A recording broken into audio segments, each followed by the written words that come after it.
that. My background, I actually was completely fell in love with racing when I went to college.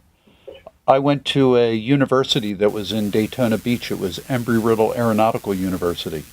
Basically, the campus was located at the back straightaway of the Speedway. And that's all it really took for me, and I was pretty much at the Speedway every IMSA event that went on. Where I lived in Daytona Beach, I lived in Port Orange. I lived in South Daytona and Port Orange. A very good friend of mine who was the local dentist, his next door neighbor was a sports writer for the Orlando Sentinel. And therefore I had season's tickets to everything that came in town.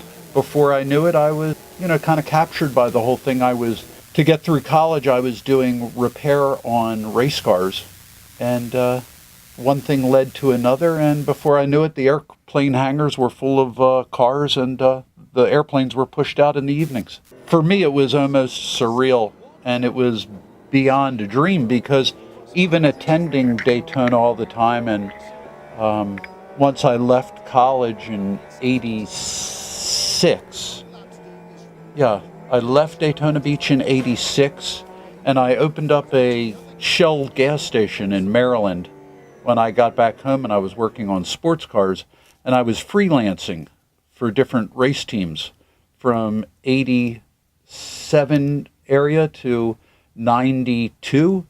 I was working on different IMSA teams, and specifically I was doing work for Mazda, Nissan, Concealer.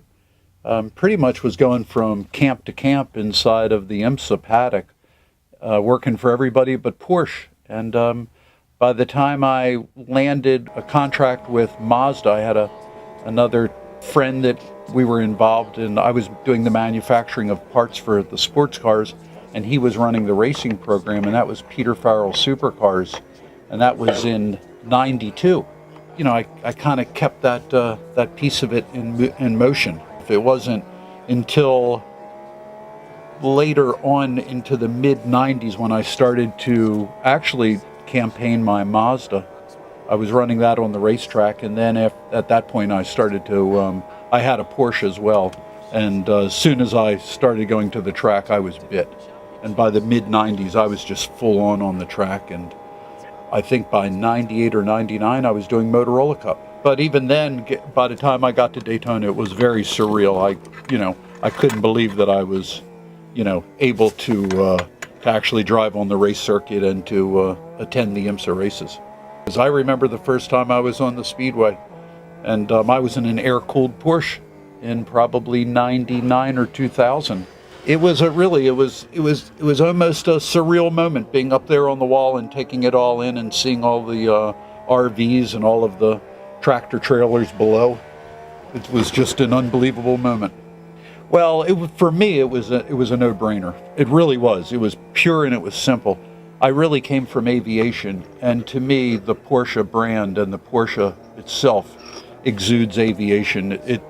It's one of perfection, and it's the flat six engine. It had everything that aviation that I came from, and to me, it was a natural to migrate right to Porsche. But I knew that I was nearing the end of, really competing at that GT level.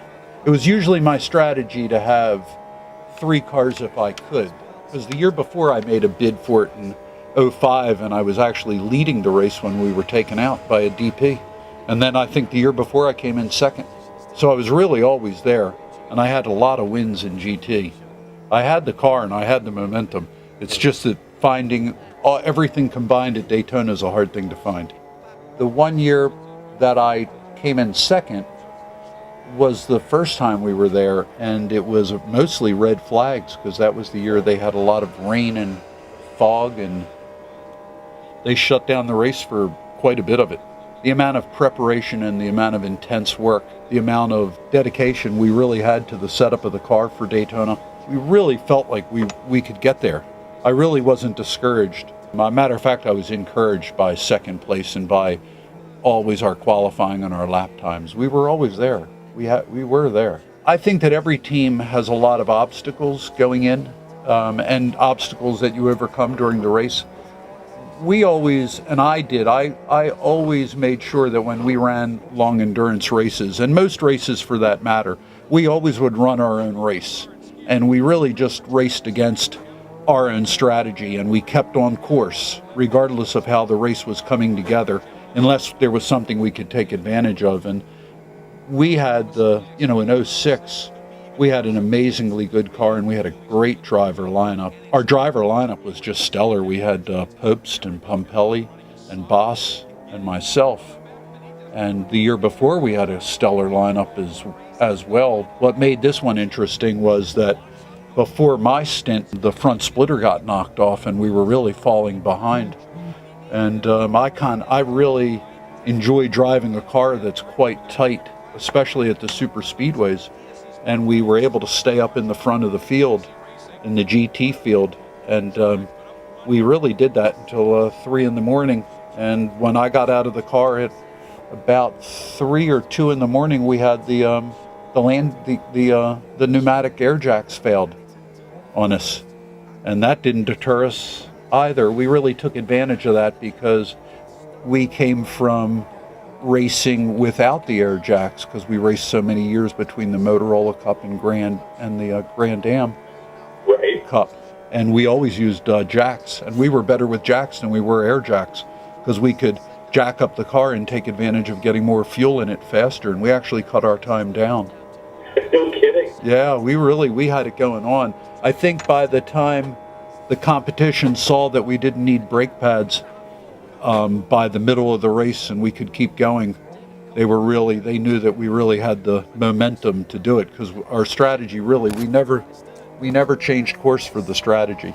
And that was the biggest, I think, the winning combination. We had a great crew, dedicated drivers, and everybody kept their head down and kept working no matter how much adversity we faced. It was almost a relief. It was a relief. Right. Because it's so much work and so hard.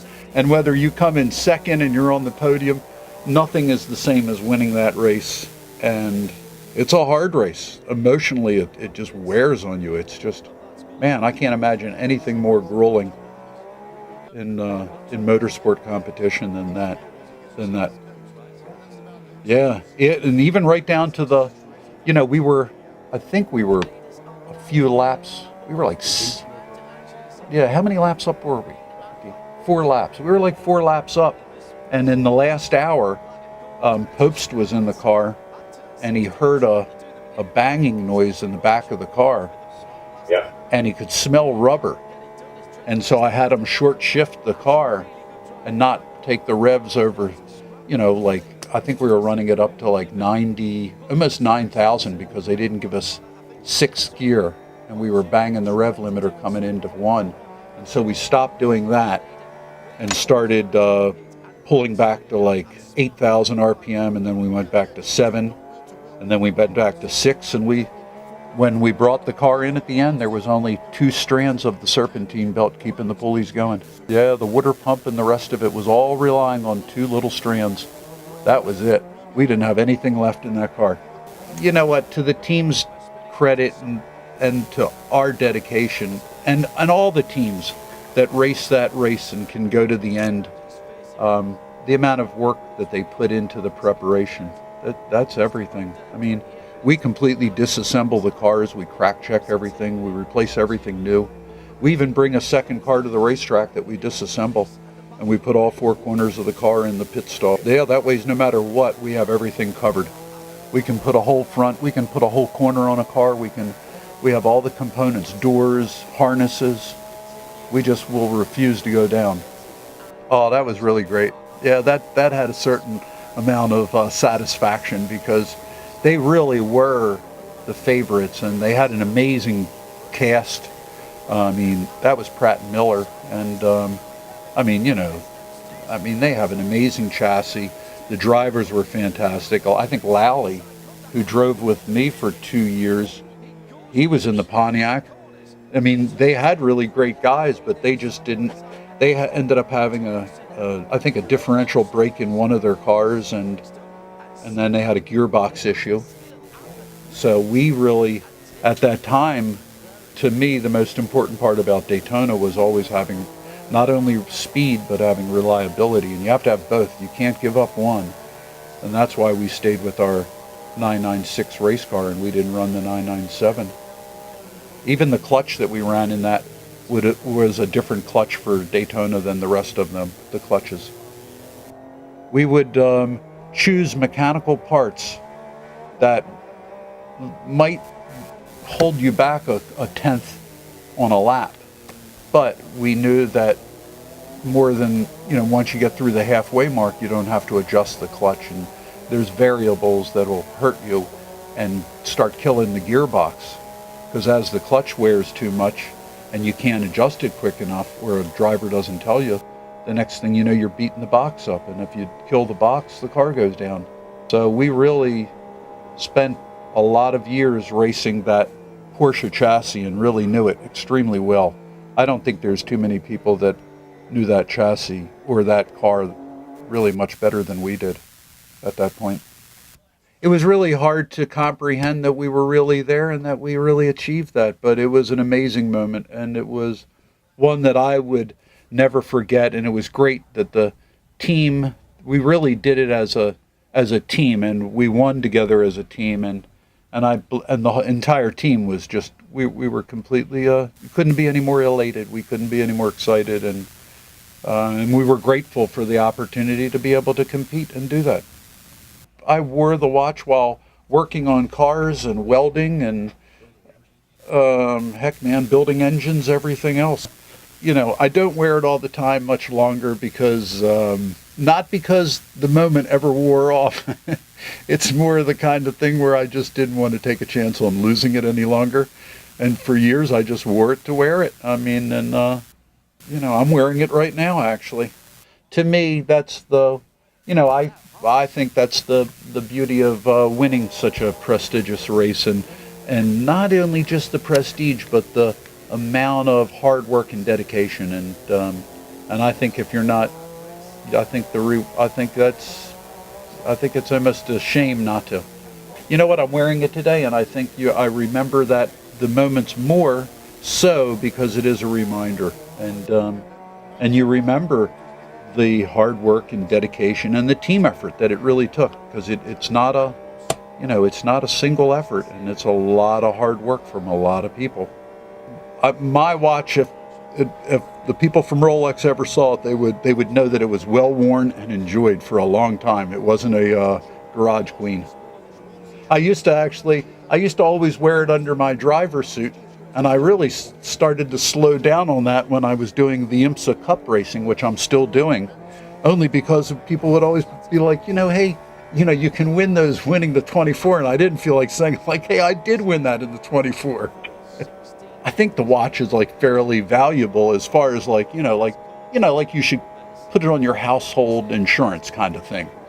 It's not like I've won other watches at races, and they're, it's not anything I'd call my insurance company up and say hey, I won this watch because it's worth a couple $100 or something.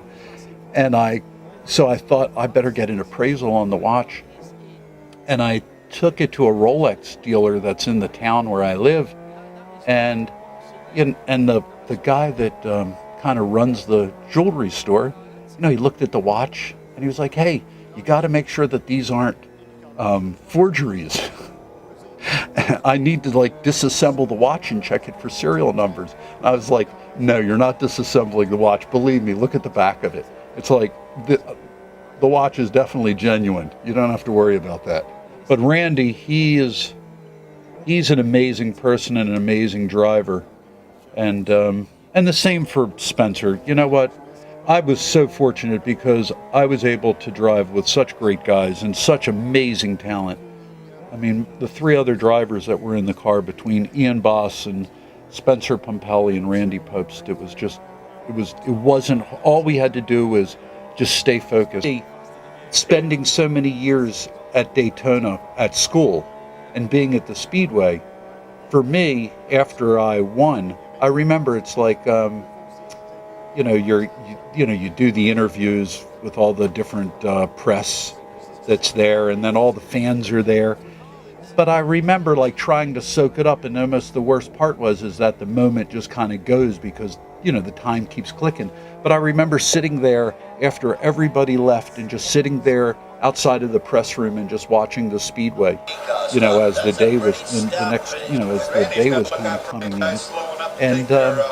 And just remembering like just being there as a kid in college, you know, walking through that same area and just almost never even had the realization that I could get myself to that moment, you know? It was like a surreal thing. I wonder if anybody else has been down that road.